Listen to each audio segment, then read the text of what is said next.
শুরু করলাম। আসসালামু আলাইকুম ভিউয়ার্স, গোল্ডফিটি থেকে আজকে প্রচুর পার্লের সেট দেখাবো। এই যে দেখুন প্রচুর পরিমাণ চলে আসে। তো ভাইয়া বলেন, আমরা 2 আনা 3 আনা 4 আনা 5 আনার মধ্যে সীতাহার হাসলিহারের মতো ক্যাটাগরিগুলো দেখাবো। দেখি কি কি আজকে আপনাদেরকে দেখাইতে পারি। হ্যাঁ প্রচুর দেখতেই পাচ্ছেন ভাইয়ার হাতে কি পরিমাণ।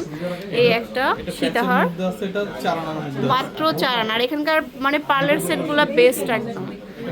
পার্লের মধ্যে দেখেন ক্রস পার্ল এটা 3 আনা মাত্র। তারপরে হচ্ছে সীতাহার ক্যাটাগরি, যেটা হচ্ছে সীতাহার ক্যাটাগরি হবে, এটা খুব সুন্দর।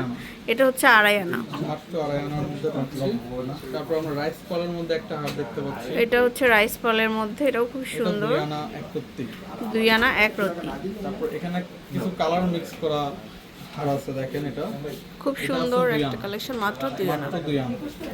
তারপর হচ্ছে আমরা আরেকটা দেখতে পাচ্ছি কালার মিক্স করা, এই যে এটা একটু খুব সুন্দর, ডিজাইনটাও সুন্দর। 2 আনা। এটা হচ্ছে আমাদের 2 আনাতে পাচ্ছি। তারপর আমরা একটু কালারফুল কালারের মধ্যে একটা হার রেডি করছি 2 আনার মধ্যে। এটা হচ্ছে 2 আনা।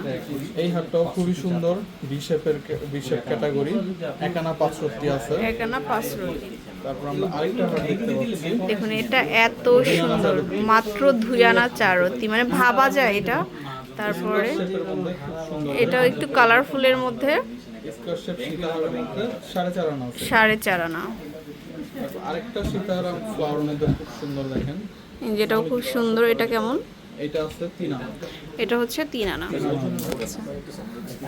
তারপরে এটা একটা লং সীতাহার, খুব সুন্দর। এই যে এটা 3.5 আনা। তারপরে এটা হচ্ছে সুন্দর একটা সীতাহার, এগুলো 3.5 আনা। 3.5 আনা। তো এরকম প্রচুর সেট পেয়ে যাবো। তারপরে এটা দেখুন একটু ডিফারেন্ট সেট, এটা একটু আলাদা ডিজাইন, হাসলি আর ক্যাটাগরি। এটা 3.5 আনা আছে। 3.5 আনা।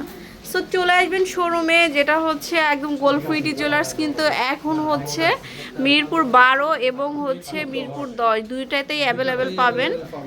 তো যার যেটা সুবিধা হয়।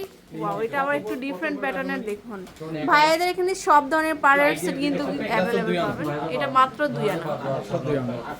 তো অনেক অনেক কালেকশন আছে, চলে আসবেন আমাদের কাছে। হ্যাঁ, আল্লাহ হাফেজ।